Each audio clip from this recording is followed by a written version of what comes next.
तो वीडियो देखने से पहले चैनल को सब्सक्राइब करना ना भूलिए और घंटी को ऑल बटन पर प्रेस कर दीजिए। Thank you. नमस्कार, मैं सौरव साहू आपको मेरे चैनल सौरव साहू टॉक्स में स्वागत करता हूं। आज हम लोग गलती कहाँ हुई जो सीरियल चल रहा है उसका थर्ड सब पार्ट माइंस का सेकेंड पार्ट शूट करते हैं।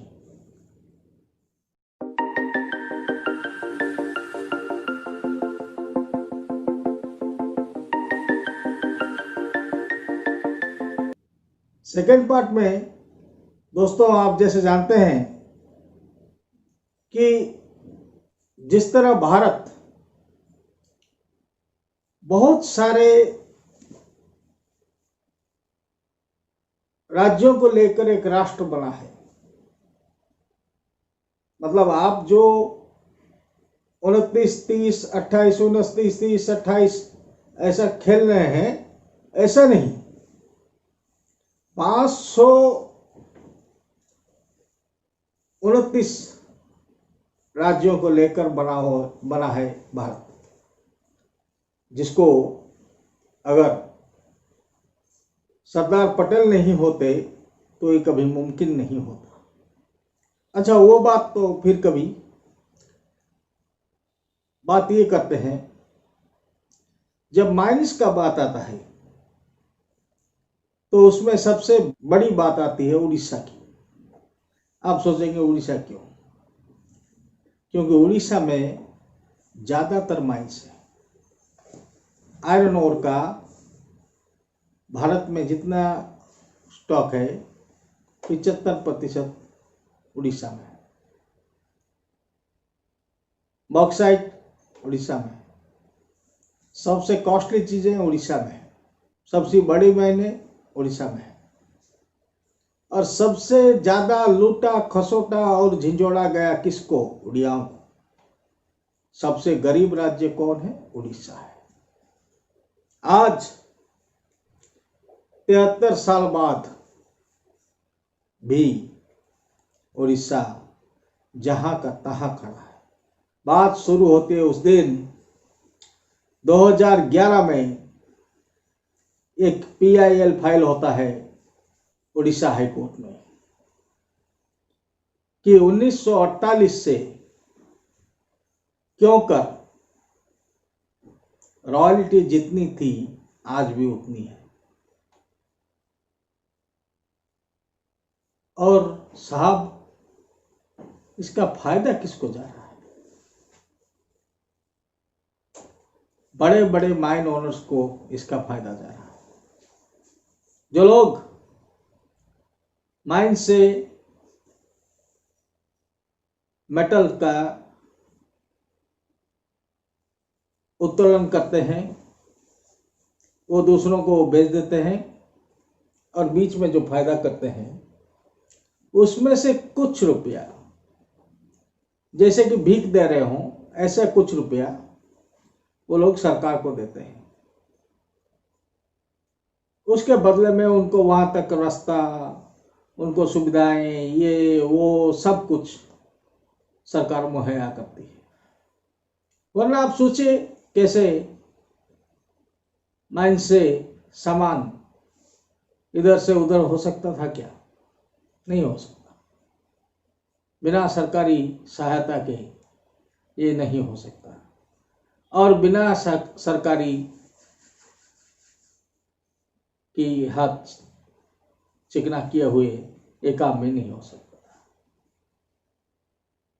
तो इस बात पर तो बाद में आएंगे।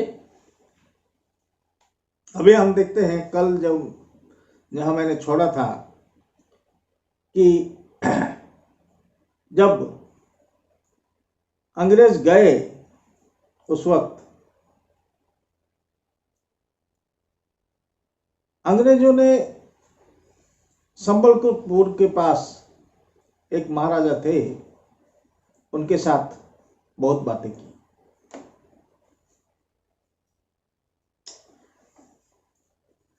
अंग्रेजों ने संबलपुर के पास एक महाराजा थे, उनसे बहुत बार मिलकर बात किया कि आपके राज्य में बहुत तरह की माइंस हैं, आप वो चीज़ हमें निकालने दीजिए, आप जो चाहे वो रेट बोलिए, हम वो देने के लिए तैयार हैं। आप जानते हैं महाराजा ने क्या कहा? महाराजा ने कहा, ये माइंस के अंदर मैंने कुछ नहीं रखा, ये सरकार भगवान की देन है, और इसको निकालने वाले तुम कौन, मैं कौन? जब निकलेगा, जब ऊपर की जमीन की उपजाऊता खत्म हो जाएगी, जब ऊपर की जमीन हमें खाना खिलाना बंद कर देगा, तब हम खोद के देख लेंगे, लेकिन तुम्हारे लिए मैं इसको खोदूं क्यों? लेकिन आज की सरकार देखिए, बुला बुला के, गले में माला डाल के, चरणों में लाल कारपेट डाल के, और शाम को डांस और वाद्य यंत्र की प्रोग्राम करके फॉरेन से लोगों को लाता है और कहता है कि ले जाओ, हमारे यहाँ से ले जाओ। मतलब हम अपना कोख खाली कर रहे हैं। किसके लिए? यहां से जाता है लोहा पत्थर, वहां लोहा बनता है, फिर भारत को बेचा जाता है। कितनी सुंदर बात है। क्या भारत लोहे का एक कंपनी बना नहीं सकती? क्या भारत में वो बात नहीं है? और भारत के जो कंपनियां हैं, उन लोगों को लोहे का पत्थर नहीं मिलता बोल के वो लोग बैंक से लिया हुआ पैसा वापस नहीं करते, और उसे खा के अमेरिका में जाके अमीर बुलवाते हैं। ये बात फिर कभी अभी हम बात करते हैं उड़ीसा की। उड़ीसा वो प्रदेश है जो मुगलों के साम्राज्य में आखिरी स्टेट था। मतलब इसे आखिर में जीता था मुगलों ने, और वो भी मीर कासिम जैसे लोगों के लिए।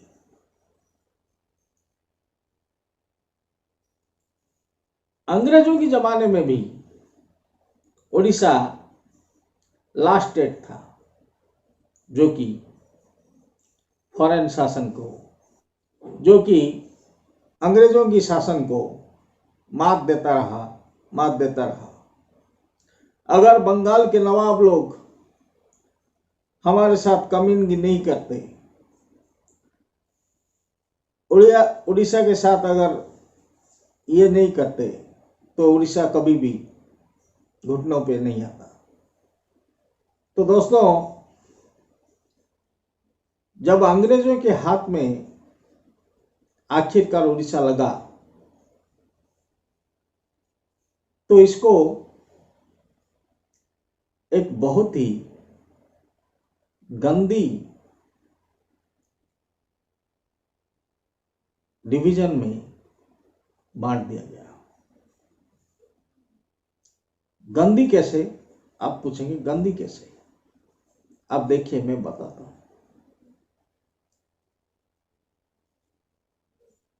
विशाखापट्टनम से बालूगांव तक मद्रास प्रेसिडेंसी में इंक्लूड कर दिया गया। उधर से बिहार प्रेसिडेंसी, उधर से छोटा नागपुर एरिया, उधर से बंगाल, और इधर से और इधर उड़ीसा का मतलब रह गया कितना, पुरी, भुवनेश्वर और कटक,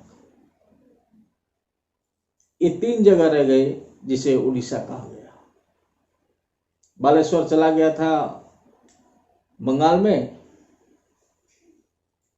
संबलपुर, बलांगीर, ये सब एरिया छोटा नागपुर में, यहाँ बालूगांव तक ये में मद्रास प्रेसिडेंसी में। अब जिस प्रेसिडेंसी में जो रहा, लोग तो वही रहे, जमीन तो किसी ने हमारे उठाकर नहीं ले लिया, लोग ऐसे कहते हैं, लेकिन वो गलत कहते हैं।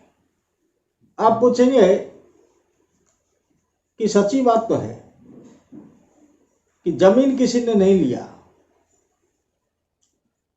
लेकिन जमीन की कागजात कहाँ गया? जो सब रजिस्टर थे, जो जज थे, वो सब बरहमपुर तक, खलिकोट तक, बालूगांव तक तेलुगु लोग आए। इधर बालेश्वर से भद्रक तक बंगाली लोग आए। उधर संबलपुर, बलांगीर तक छोटा नागपुर से हिंदी लोग आए, और बीच में वो जो इलाका रह गया वहां पर बिहारी लोग आए। मयूरभंज और ये में चारों तरफ के लोग आए।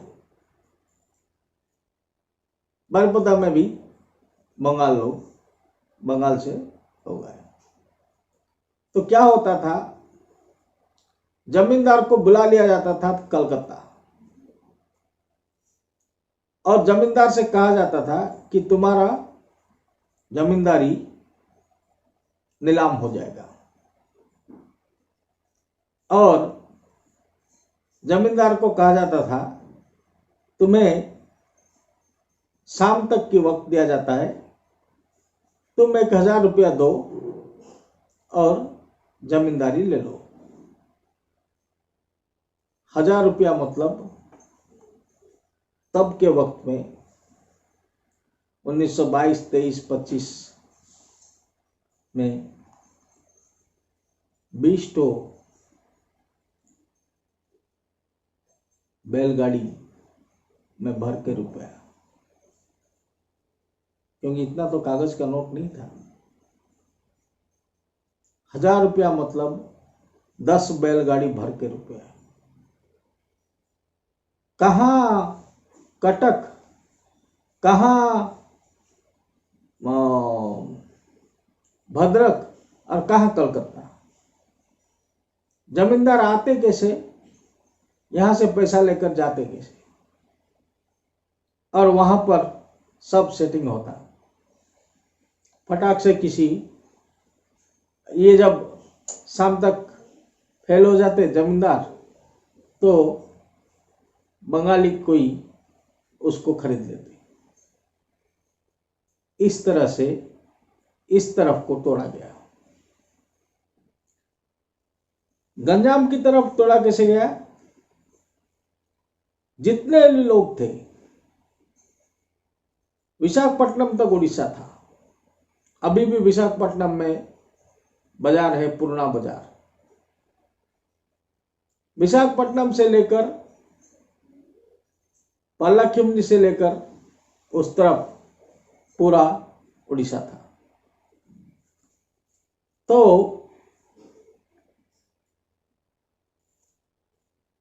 ये जो एरिया था, ये एरिया जब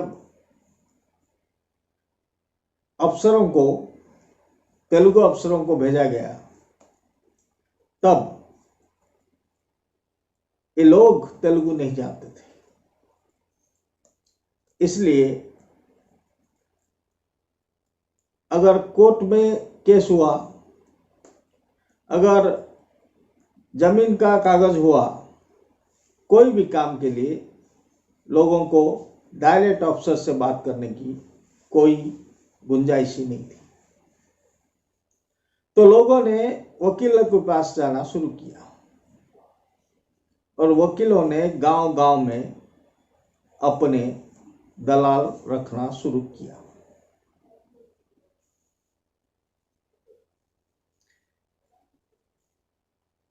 अब इसके बाद जो होता है, छोटा नागपुर एरिया में वैसे ही उधर से लोग आए बिजनेस करने के लिए। वो महानदी का बड़ा उर्वर क्षेत्र था, वहाँ पर धान बढ़िया होता था। वहाँ से धान उधर ले गए और इधर काम होना शुरू हुआ। बिहार से भी वैसे लोग आए।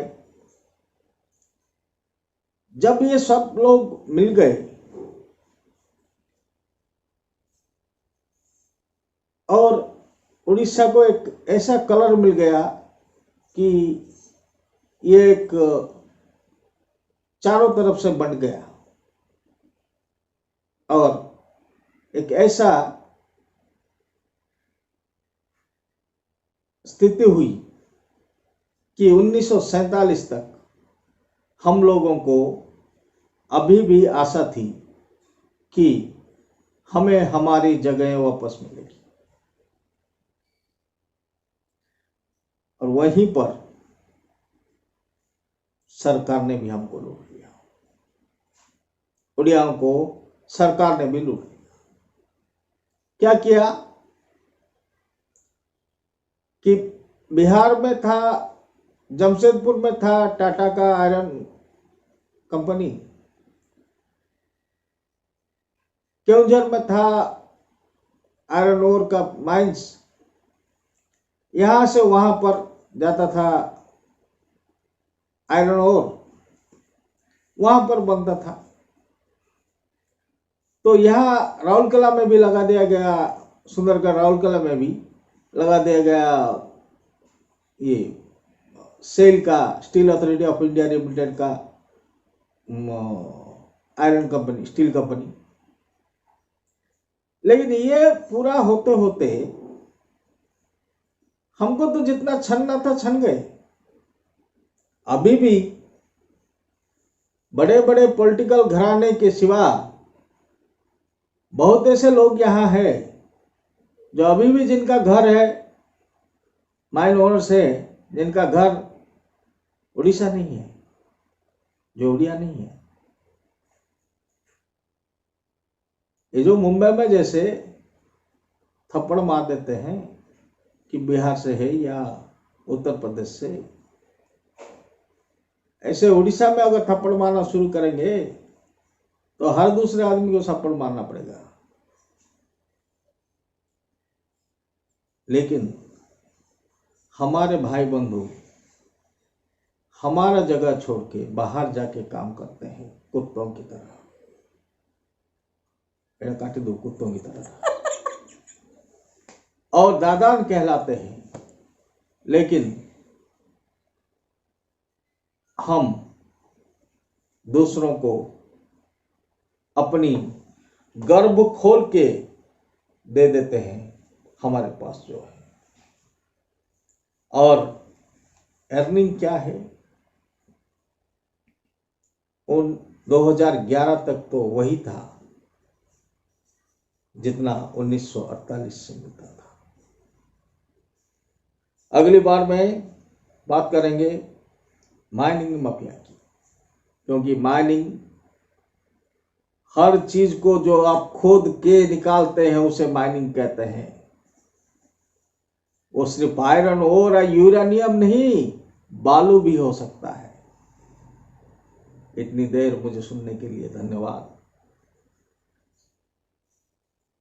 अगर पोस्ट पसंद आया है, वीडियो पसंद आया है तो लाइक कीजिएगा।